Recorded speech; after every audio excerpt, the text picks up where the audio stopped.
one of the very powerful things I teach in my academic performance course is to submit a weekly status report to your supervisors. Now, if you establish this discipline throughout your 3 or 4 or 5 years of your postgraduate study, it's likely that you'll be sending maybe 250, 300 weekly status reports.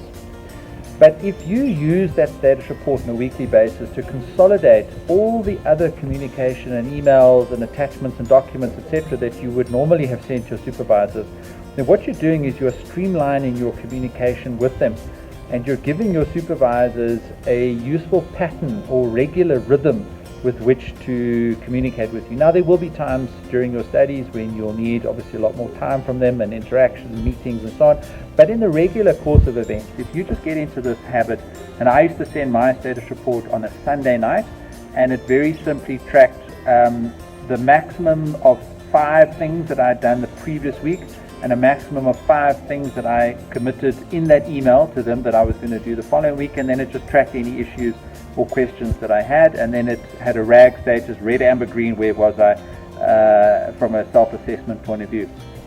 And then I would attach anything from the week that I wanted them to review or to be aware of or to help me with.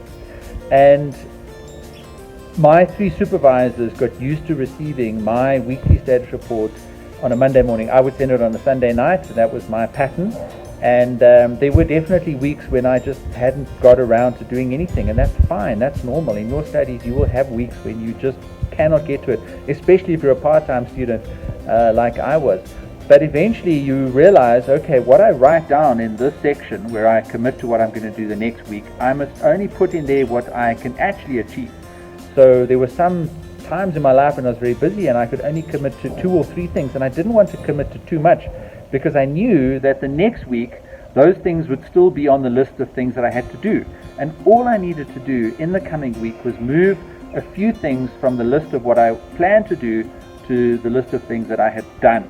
And that inch by inch, step by step, task by task, week by week approach is what got me through my part-time PhD studies over 4.5, nearly 5 years. And I think it is something that potentially you want to look at applying, no matter at what stage or phase you are at in your studies. Get into that habit, go through one of my courses, and I put a couple of examples in there of how I do that. It's a very simple but powerful technique, and I've had incredible feedback from people who have adopted it, and the coaches, the students that I coach, that I spend time with, that's a regular thing that I ask them whether they've got that discipline in place. And those that do and adopt it, I think it adds a lot of value to them. And I just thought I'd mention it to you as something that you maybe want to apply today and get into that habit. Start today. But yeah, make it a little bit easier, even if you're halfway through. Count the number of weeks that you have been busy with your degree. And then in the subject line, and this is what I did for all my status reports, count it. So are you in week number 124, for example? So count the weeks that you have been busy, maybe from the day your proposal was accepted, for example. Count the number of weeks since then, and start with that week number for this week's status report. And then add one for next week, add another for the next week, add another for the following week.